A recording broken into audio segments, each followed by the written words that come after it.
우리가 10계명 연속 강의를 해나가고 있는데요. 오늘은 10계명의 제 6계명 살인하지 말라는 계명에 대해서 살펴보도록 하겠습니다. 우리는 이 시대, 인류 역사상 가장 고상한 시대에 살고 있는 것처럼 생각을 합니다.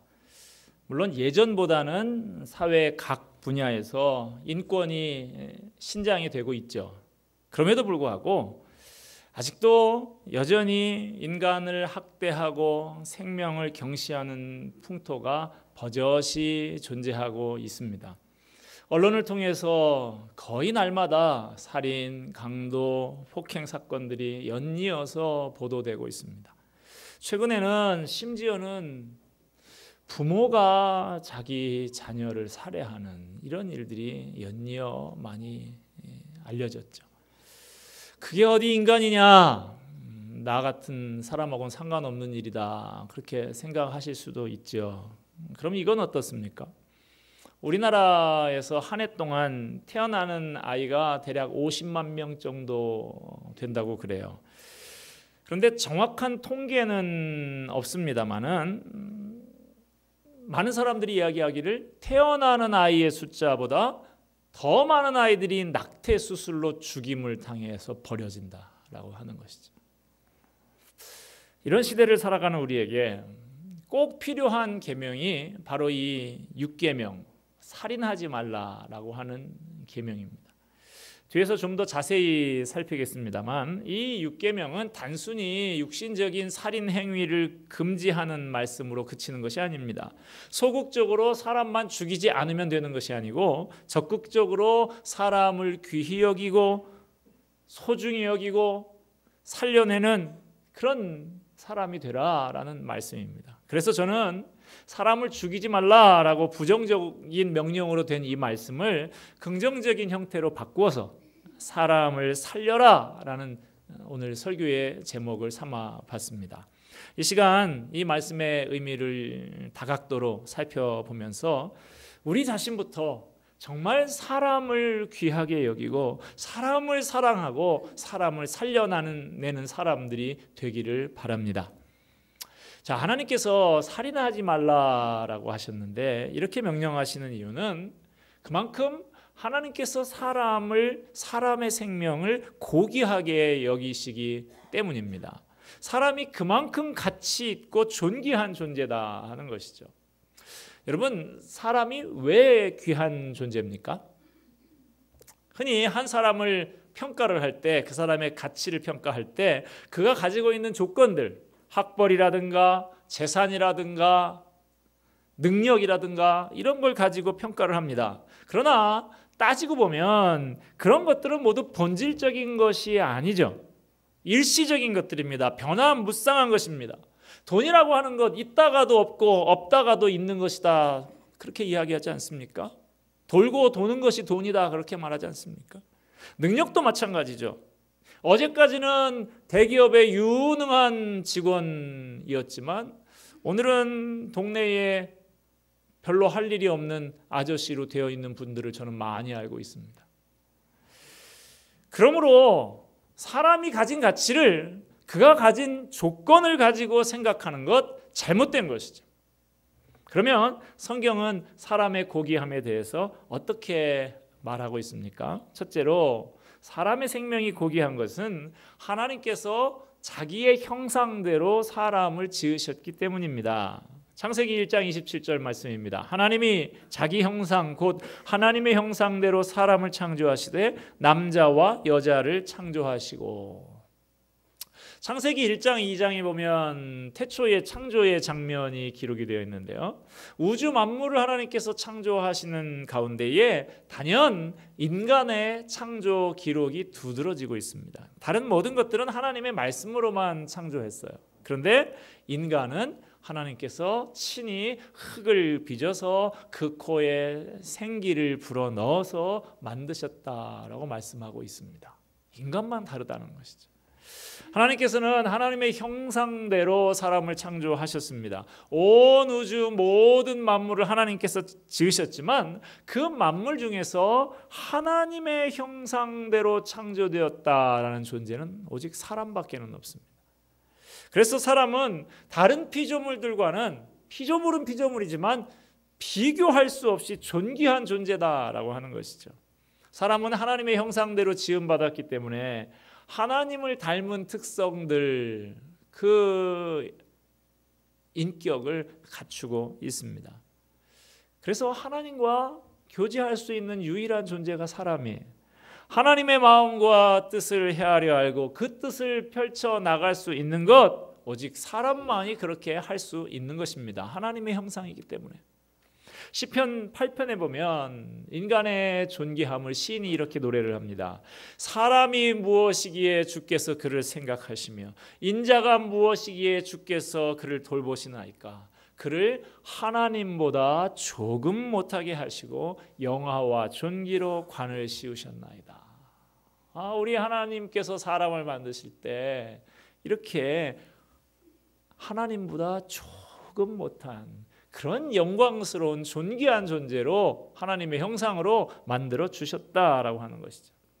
노아 시대 때에 하나님께서 홍수로 세상을 심판하신 다음에 노아와 언약을 맺으시면서 이 말씀을 주십니다. 창세기 9장 6절 말씀인데요. 다른 사람의 피를 흘리면 그 사람의 피도 흘릴 것이니 이는 하나님이 자기 형상대로 사람을 지으셨습니다. 어떤 사람이 다른 사람의 피를 흘리면, 다른 사람을 죽이면 그 사람의 피로 갚아라 라고 하시면서, 그 이유는 사람이 하나님의 형상을 따라 지음받은 존재이기 때문이다 라고 말씀하시는 거예요. 다른 사람을 죽이는 일, 하나님의 형상, 그 사람 안에 있는 하나님의 형상을 파괴하는 일이기 때문에 이것을 사소한 죄로 여기지 말고 중대한 죄악으로 다뤄라 라는 말씀입니다. 여러분 옆에 있는 남편이 또는 아내가, 부모가, 자녀가, 친구가 하나님의 형상을 따라 지음받은 존재인 줄로 믿으시기를 바랍니다. 때로는 좀 인정하기 싫을 때가 있어요. 남편이 막 혈기를 부릴 때, 아내가 심하게 바가지를 긁을 때, 친구가 나를 배신할 때, 시부모가 심한 말로 아주 나를 서운하고 마음 아프게 할 때, 이런 생각이 듭니다. 정말 저 인간도 하나님의 형상이라는 말이냐. 꼭 이럴 때는 사람이라고 안 그러고 인간이라고 합니다. 여러분, 옆에 계신 분 한번, 좀 무거워진 것 같은데 분위기가, 옆에 계신 분 한번 얼굴 한번 보실까요? 네. 자, 이 사람이 하나님의 형상이 맞는가 한번 보시기 바랍니다. 예. 다시 한번 저 보시고, 여러분 이제 그 사람 얼굴 그만 보시고, 하나님의 형상 맞습니까? 네, 맞습니다. 지금 좀 망가져 있기는 해요. 그래서 그렇게 보이지 않을 때가 간혹 좀 있기는 합니다만은 하나님의 형상인 건 맞다. 하나님께서 그렇게 말씀하고 계십니다. 형제의 모습 속에 보이는 하나님 형상 아름다워라. 존귀한 주의 자녀 됐으니 사랑하며 섬기리. 여러분 옆에 계신 분이 바로 하나님의 형상입니다. 존귀한 주님의 자녀입니다. 그러므로 더욱더 사랑하면서 힘껏 섬기시기를 바랍니다. 또 하나, 사람의 생명이 고귀한 이유가 있습니다. 하나님께서 우리를 살리기 위해서 자신을 희생하셨기 때문입니다. 아담의 타락 이후로 모든 사람이 죄를 지었습니다. 아담이 가진 그 원죄, 죄의 본성이 우리 가운데 다 있고요. 또 우리가 죄를 지을 수도 안 지을 수도 선택할 수 있는 상황 가운데서 다 또 죄를 선택했습니다. 모든 사람에게 이 두 가지 죄가 다 있는 것이죠. 그래서 죄의 싹은 사망이라 그랬습니다. 영원히 죽을 수밖에 없습니다. 이렇게 죄 가운데서 영원히 멸망당할 인간을 위해서 하나님이 희생하셨습니다. 요한복음 3장 16절 말씀 기억하시죠? 하나님이 세상을 이처럼 사랑하사 독생자를 주셨으니 이는 그를 믿는 자마다 멸망하지 않고 영생을 얻게 하려 하심이니라. 로마서 5장 8절에서는 이렇게 말합니다. 우리가 아직 죄인 되었을 때에 그리스도께서 우리를 위하여 죽으심으로 하나님께서 우리에게 대한 자기의 사랑을 확증하셨느니라. 우리 생명의 가치를 가장 확실하게 보여주는 사건이 바로 예수님의 십자가의 사건입니다. 하나님의 아들이 십자가에 못 박혀 죽으셨습니다. 우리를 살리기 위해서, 우리에게 영원한 생명 주시기 위해서 자신의 목숨을 내어 주셨습니다. 예수님께서 자신의 생명과 우리의 생명을 맞바꾸신 만큼 우리의 생명은 그렇게 고귀한 것입니다. 그러니까 이 소중한 생명을 함부로 할 수 없다는 거예요.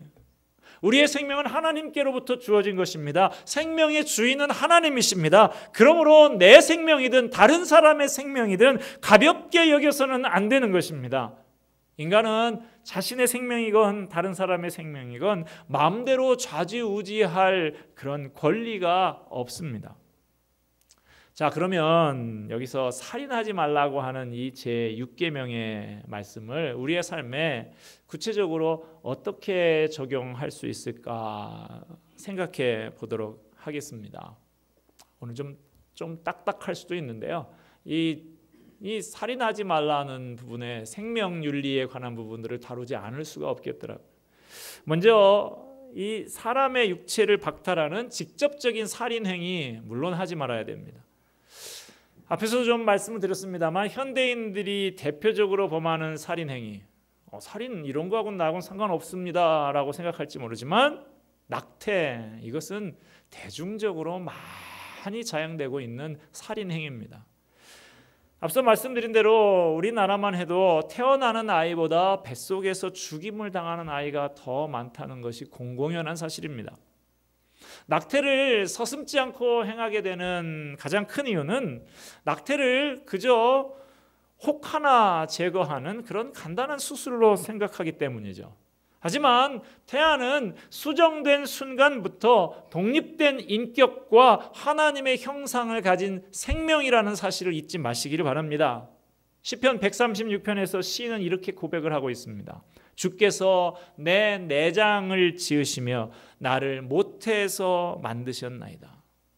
내 형질이 이루어지기 전에 주의 눈이 보셨으며 나를 위하여 정한 날이 하루도 되기 전에 주의 책에 다 기록이 되었나이다. 모태 속의 태아를 하나님께서 지으셨고 그때부터 하나님이 보셨다라고 합니다. 아직 하루도 되기 전에 주님의 책에 다 기록이 돼 있다라고 합니다. 수정된 태아는 23일이 되면 심장이 뛰기 시작한다 그럽니다. 45일이 되면 뇌파가 감지가 된다고 합니다.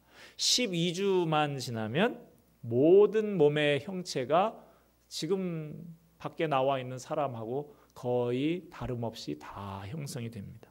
손톱도 생기고요. 심지어는 지문까지도 12주면 다 만들어진다고 그래요. 그런데 그냥 혹덩어리라고 할 수 있습니까? 완전한 인간입니다. 여권 운동가들이 낙태할 수 있는 권리라고 하면서 주장하는 걸 들었어요. 뭐라고 말하냐 하면 자기 몸에 대한 자기 결정권이라고 그런 얘기를 하더라고요. 여자가 자기 몸에 대해서 자기 결정권을 가질 수 있어야지 왜 남들이 뭐라고 하느냐라고 하는 것이죠. 그러나 성경은 그렇게 말하지 않습니다. 이것은 분명한 살인인 것입니다. 성경은 살인할 권리를 인정해 주지 않습니다. 여성이 자기 몸에 대한 결정권이 있다고 하면 그 태아는 이 세상에 태어나서 생일을 맞을 권리가 있다라고 하는 것입니다. 뭐가 더 큰 권리냐라고 하는 것이죠. 실수로 생겼다 이런 얘기들 하더라고요. 계획이 없었는데요, 생겼어요. 이런 얘기들 하더라고요. 물론 인간의 관점에서는 계획이 없는 아이일 수 있습니다. 그러나 하나님은 실수가 없으신 하나님이십니다. 모든 아기 하나하나 한 생명마다 하나님이 다 목적을 가지고 계십니다. 하나님은 인간의 실수까지도 다 합력해서 선을 이루실 수 있는 분이에요. 여러분 혹시 이전에 낙태하신 적이 있으십니까? 회개하시기 바랍니다. 지나간 일인데 어떻게 하겠습니까? 하나님 앞에 회개하면 하나님께서 용서해 주실 것입니다. 그리고 혹시 앞으로는 절대로 그런 짓 하지 마십시오. 생명에 관한 부분을 다루다 보니까 생명윤리에 관한 부분들을 좀 딱딱해도 말씀을 드리는 것을 용서하시기 바랍니다. 안락사에 관한 부분도 잠시 말씀을 드려야 되겠습니다. 장애가 있다고, 나이가 많다고, 불치의 병에 걸려서 고통이 심하다고 인위적으로 죽음을 앞당기는 행위에 해서는 안 됩니다. 그것이 10계명, 6계명의 정신입니다. 우리에게는 그럴 권리가 없어요. 생명은 하나님 앞에 속한 것입니다. 다만 인공적인 생명 유지 장치를 통해서 억지로 생명을 자연스럽게 하나님 앞에 갈 수 있는 사람을 그렇게 연장시켜 나가지 않고 생사를 자연적인 순리에 하나님의 앞에 맡겨서 그렇게 돌아가시게 하는 것, 그것은 허용할 수 있다고 봅니다. 생명윤리에 관해서 민감한 주제 한 가지가 더 있는데요. 바로 자살에 관한 문제입니다. 여러분 누구나 한 번쯤은 여러 가지 이유 때문에 죽고 싶은 충동 다 느껴보셨을 거예요. 내가 더 살아야 하나? 내가 더 살아있을 가치가 있을까 하는 생각이 드는 암담한 시기를 겪어보셨을 것입니다. 혹시라도 지금 이 자리에 죽고 싶은 충동이 있는 분 있으십니까? 당장 생각을 바꾸시기 바랍니다. 나 하나 떠나면 그만이다. 아닙니다. 남아있는 가족들, 큰 충격에 빠져서 아픔을 겪을 그 가족들을 한번 생각을 해보세요. 아직 희망이 있습니다. 하나님은 우리를 소중히 여기시고 우리를 향한 놀라운 계획을 가지고 계십니다. 한 가지 덧붙여서 드리고 싶은 말씀이 있는데요. 자살이 잘못된 행위다라고 하는 것은 분명하지만 소위 말하는 자살하면 구원이 취소되고 지옥에 간다. 성경적이지 않습니다.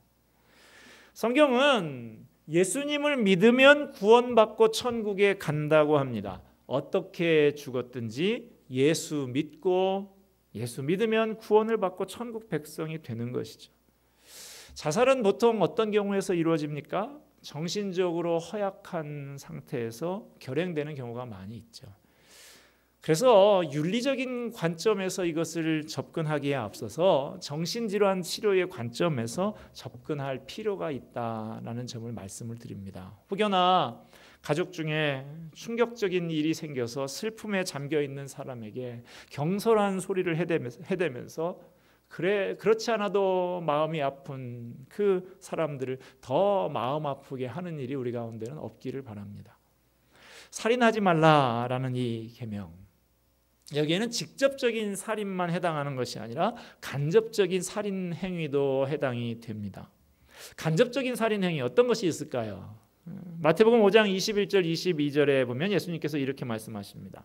옛 사람에게 말한 바 살인하지 말라, 누구든지 살인하면 심판을 받게 되리라 하였다는 것을 너희가 들었으나 나는 너희에게 이르노니 형제에게 노하는 자마다 심판을 받게 되고 형제를 대하여 나가라, 욕입니다, 하는 자는 공회에 잡혀가게 되고 미련한 놈이라 하는 자는 지옥불에 들어가게 되리라. 사람을 무시하고 인격을 모독하고 욕설을 퍼붓는 이 언어폭력도 간접살인에 해당된다는 예수님의 말씀이에요. 또 요한일서 3장 15절에서는 이렇게 말씀합니다. 그 형제를 미워하는 자마다 살인하는 자니 분노, 미움, 복수심, 원한, 상대방에 대한 이런 나쁜 감정을 갖는 것도 간접살인이라고 할 수가 있다는 거예요. 그 외에 몇 년 전에 있었던 세월호 사건처럼 부당한 이득을 챙기기 위해서 생명을 위협하는 그런 위험한 행위를 하는 것, 건축하는 사람이 돈 떼먹고 안전에 관한 부분들을 잘 지키지 않고 부실공사하는 것, 환경과 생태계를 심각하게 훼손하는 행위, 부정식품을 제조하고 판매하는 것, 이 모든 게 직접 사람을 죽이지는 않았는지 몰라도 살인 행위에 해당한다 하는 것이죠. 최근에 가습기 살균제, 이것으로 인해서 많은 사람들이 피해를 입고 이것이 상당한 잠복 기간을 거쳐서 나중에 나타나기도 하기 때문에 이것이 참 큰 사회 문제가 되고 있죠. 저도 예전에 아이들이 어릴 때 가습기 살균제 많이 썼는데 그 생각도 들더라고요. 그 사람들이 그거 공업용 그 소독제 이런 것을 사람 얼굴에다가 뿌리고 있는 그 가습기 살균제로 그렇게 팔았다라고 하는, 이것이 얼마나 잔혹한 짓인가, 사람 죽이는 짓이 아닌가라고 하는 것이죠. 또 영적인 살인도 있습니다. 이단 사이비 사설을 가르쳐서 그 한 영혼이 구원받지 못하게 하는 거, 이거 영적으로 살인하는 것입니다. 에스겔서 3장 18절 말씀 보면 파수꾼을 세웠는데, 경비병을 세웠는데, 경비병이 하는 일은 적이 나타나면 나팔 불어서 경고해 주는 것이죠. 그런데 그가 경고하지 않아서 백성이 칼에 맞아서 죽으면 그 핏값을 파수꾼의 손에서 찾겠다, 하나님이 그렇게 말씀하십니다. 우리가 먼저 믿은 사람으로서, 먼저 천국 백성 된 사람으로서 우리가 그런 파수꾼의 사명이 있다는 거예요. 우리의 가족과 우리의 이웃에게, 이 민족에게, 내 가까운 그 사람들에게, 세계의 족속들에게 전도하고 선교하지 않는 것, 이것도 크게 보면 영적인 살인일 수 있다라고 하는 것입니다. 자, 그러면 어떻게 율계명을 지킬 것인가? 서두에서 말씀드린 대로 이 율계명은 단순히 직접적인 살인 행위만을 금지하는 말씀이 아닙니다. 소극적으로 사람만 죽이지 않았다고 되는 것이 아니고 적극적으로 사람을 귀하게 여기고 사랑하고 살려내라는 말씀입니다. 그러므로 이 율계명의 말씀을 나 자신에게 적용하면 나 자신을 사랑할 줄 알아야 되겠습니다. 이사야 43장 4절의 말씀, 내가 너를 보배롭고 존귀하게 여기고 너를 사랑하였은즉 내가 사람들을 주어 너를 바꾸며 백성들로 내 생명을 대신하리니. 하나님께서 우리를 바라보실 때 나 같은 죄인을, 이 찌질한 것을 하나님께서 보배롭고 존귀하게 여긴다라고 말씀하십니다. 여러분, 나는 존귀한 존재다라는 사실을 반드시 잊지 말고 기억하시기를 바랍니다. 하나님은 온 세상보다도 나를 더 귀하게 여기십니다. 외아들을 내어 주시기까지 사랑하는 존재가 바로 납니다. 자신의 존재가 얼마나 귀한 존재인가 하는 것을 아는 사람, 그래서 자신의 생명과 삶을 소중히 여기는 사람이 되시기를 바랍니다. 첫째로는 이렇게 자기를 사랑해야 하겠습니다. 또 둘째로는 다른 사람도 귀하게 여기고 사랑해야 하겠습니다. 마가복음 12장 31절 말씀 보면 내 이웃을 내 몸과 같이 사랑하라 하신 것이라, 이에서 더 큰 계명이 없느니라, 이렇게 말씀합니다. 하나님의 사랑을 받고 있는 존재로서 자기 자신을 귀하게 여길 줄 아는 사람은 다른 사람도 하나님의 형상이다, 다른 사람도 보배롭고 존귀한 존재다, 이것을 인식하고 고백할 수 있어야 합니다. 살인하지 말라고 하는 말씀은 다른 사람의 생명을 존귀하게 여기고 그 삶도 존중하라는 말씀이에요. 나뿐만 아니라 다른 사람들도 하나님이 귀하게 여기시고 사랑하는 그런 보배 같은 사람들입니다. 그들을 귀하게 여기고 사랑하고 섬기는 것을 하나님께서 기뻐하십니다. 다른 사람을 진정으로 존귀 여기고 사랑한다고 하면 어떻게 해야 되겠습니까? 그 영혼을 위해서 기도하고, 그가 아직 하나님의 백성으로, 하나님을 나의 구주 나의 하나님으로 영접하지 않은 사람이라고 하면 그 사람이 복음을 듣게 하는 일에 수고해야 됩니다. 사랑 중에서 제일 큰 사랑은 영혼을 구원해 주는 것입니다. 육체는 죽지만 영혼은 영원히 남습니다. 그러므로 천국이냐 지옥이냐 하는 이 문제가 인생에 있어서 가장 심각하고 가장 시급하고 가장 중요한 문제다라고 하는 것입니다. 그러므로 우리 주변에 있는 영혼들을 위해서 기도하십시다. 복음을 전해 주시기를 바랍니다. 말씀을 맺고자 합니다. 우리는 오늘 살인하지 말라는 이 말씀을 통해서 자신이나 다른 사람의 육체적인 생명, 그 명예와 마음, 그의 영혼을 죽여서는 안 된다는 사실을 깨달았습니다. 직접적인 방법으로 또는 간접적인 방법으로 이웃의 생명을 해하는 자가 되시지 마시기를 바랍니다. 하나님께서 사람의 생명을 천하보다 더 귀하게 여기시는 것 깊이 깨닫고 하나님이 주신 이 생명 소중히 여기며 그 생명을 귀하게 여기고 돌보며 섬기는 사람들 되시기를 바랍니다. 사람 죽이는 사람 되지 마시고요. 사람을 살려내는 사람 되십시다. 아무쪼록 이 6계명의 말씀을 깊이 새기면서 하나님이 우리를 그렇게 귀히 여기시고 사랑하셨던 것처럼 우리도 사람들 가장 귀히 여기고 주의 사랑을 실천하는 사람, 사람을 살려내는 사람이 다 될 수 있기를 주님의 이름으로 축원합니다. 기도하겠습니다. 십자가에서 자신